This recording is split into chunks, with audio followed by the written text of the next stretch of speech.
ಈಗ ನಾವು ಮುಖ್ಯಮಂತ್ರಿಯನ್ನ ಭೇಟಿ ಮಾಡಿರುವಂಥದ್ದು ಕಳೆದ 2 ವರ್ಷದಲ್ಲಿ ಬೆಂಗಳೂರಲ್ಲಿ ಆಗಿರತಕ್ಕಂಥ ಮಳೆ ಹಾನಿ ಇರ್ಬೋದು, ರಸ್ತೆಗಳ ಅವ್ಯವಸ್ಥೆ ಇರ್ಬೋದು, ಕಾಮಗಾರಿಗಳು ಪ್ರಾರಂಭ ಆಗದೆ ಇರಬಹುದು, ಪಾರ್ಕ್ಗಳಲ್ಲಿ ವಾಚ್ಮ್ಯಾನ್ಗೆ ಹಣ ಕೊಡಕ್ಕೂ ಸಾಧ್ಯ ಆಗದೆ ಇರುವಂತ ಪರಿಸ್ಥಿತಿಯನ್ನ ನೋಡಿ 2 ವರ್ಷದಿಂದ ಕಾದು ವಿಧಿ ಇಲ್ಲದೆ ನಾವು ಇವತ್ತು ಬೆಂಗಳೂರಿನ ಅಭಿವೃದ್ಧಿ ಕುಂಠಿತ ಆಗಿದೆ. ಬೆಂಗಳೂರಿನ ಜನ ಶಾಪ ಆಗ್ತಾ ಇದ್ದಾರೆ.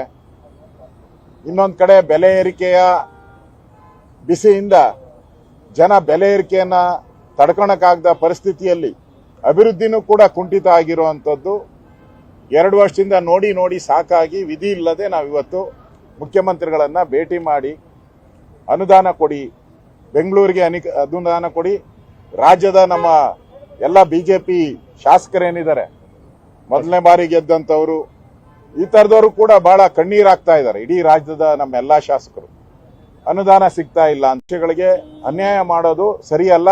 ಇಡೀ ಸಮಗ್ರ ರಾಜ್ಯದ ಬೆಳವಣಿಗೆ ಆಗಬೇಕಾದ್ರೆ ಅನುದಾನವನ್ನ ಕೊಡಬೇಕು.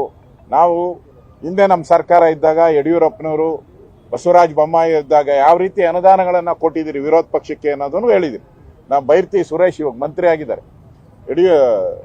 ಸಿದ್ದರಾಮಯ್ಯನವರು ಫೋನ್ ಮಾಡಿದಾಗ ಅವರಿಗೆ ವರ್ಷಕ್ಕೆ 100 ಕೋಟಿ ರೂಪಾಯಿ ಅನುದಾನ ಕೊಟ್ಟಿದ್ದೀರಿ, ನಾವೇ ಕೊಟ್ಟಿದ್ದೀವಿ. ತಾರತಮ್ಯದ ಪ್ರಶ್ನೆನೇ ನಾವು ಮಾಡಿಲ್ಲ. ಈಗ ತಾರತಮ್ಯ ಯಾಕೆ ಮಾಡ್ತೀರಾ? ಅನುದಾನವನ್ನ ಕೊಡಿ.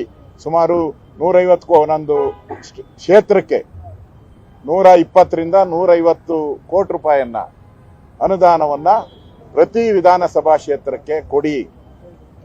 ಅಟ್ಲೀಸ್ಟ್ 1-2 ವರ್ಷ ಆದ್ರೂ ಕೆಲಸ ಮಾಡಕ್ಕೆ ಅವಕಾಶ ಆಗುತ್ತೆ.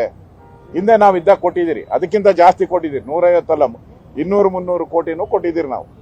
ಅದರಿಂದ ಬೆಂಗಳೂರು ವಿಶ್ವ ಮಟ್ಟದಲ್ಲಿ ಬೆಳೀತಾ ಇರೋದು. ನೀವು ಕೈಗಾರಿಕೆಗಳು ಬನ್ನಿ ಅಂತೇಳಿ ಬೆಂಗಳೂರಲ್ಲಿ ಸಮಾವೇಶ ಮಾಡಿದ್ದೀರಾ. ಈಗ ಟೂರಿಸಂ ಸಮಾವೇಶನೂ ಮಾಡ್ತಾ ಇದ್ದೀರಾ. ಬರಬೇಕಾದ್ರೆ ಅಭಿವೃದ್ಧಿ ಆಗ್ಬೇಕಲ್ಲ. ಅಭಿವೃದ್ಧಿ ಕುಂಠಿತ ಆಗಿದೆ ಅಂತ ನಾವು ಹೇಳ್ತಾ ಇಲ್ಲ, ಬಿಜೆಪಿ ಸಾರ್ವಜನಿಕರು ಹೇಳ್ತಾ ಇದ್ದಾರೆ. ಫೇರ್ ಹೈಕ್ ಬಗ್ಗೆ, ಮೆಟ್ರೋ ಫೇರ್ ಹೈಕ್ ಬಗ್ಗೆ ಸಾರ್ವಜನಿಕರೇ ಪ್ರತಿಭಟನೆಗಳನ್ನು ಮಾಡ್ತಾ ಇದ್ದಾರೆ. ಬಂದ್ ಕರೆ ಕೊಡ್ತೀರಿ ಅಂತ ಹೇಳ್ತಾ ಇದ್ದಾರೆ. ಇದೆಲ್ಲವನ್ನ ನೋಡಿದ್ಮೇಲೆ ನಾವು ಒಂದು ವಿರೋಧ ಪಕ್ಷವಾಗಿ ಅವರಿಗೆ ಮುಖ್ಯಮಂತ್ರಿಗೆ ಮನದಟ್ಟು ಮಾಡಿಕೊಡ್ಬೇಕಾಗಿತ್ತು. ಆಗ್ತಾ ಇರುವಂತ ಅನ್ಯಾಯ ಏನಿದೆ, ಅಭಿವೃದ್ಧಿಯ ಕುಂಠಿತ ಏನಾಗಿದೆ ಈ ಬಜೆಟ್ ಅಲ್ಲಿ ಸರಿ ಮಾಡಿ. ಯಾಕಂದ್ರೆ ಬಜೆಟ್ಗೆ ನಾವು ಯಾವುದೇ ರೀತಿಯಾದಂತ ವಿರೋಧ ಪಕ್ಷ ಯಾವುದೇ ರೀತಿಯಾದಂತ ಅವ್ರಿಗೆ ತೊಂದರೆಯನ್ನ ಕೊಡಲ್ಲ. ನಾವು ಅನುಮೋದನೆಯನ್ನ ಮಾಡಿಕೊಡ್ತೀರಿ. ಆ ದೃಷ್ಟಿಯಿಂದ ಇಮಿಡಿಯೇಟ್ ಆಗಿ ಅನುದಾನಗಳನ್ನ ಕೊಡಿ ಅಂತೇಳಿ ಆಗ್ರಹವನ್ನ ಮಾಡಿದ್ದೀರಿ.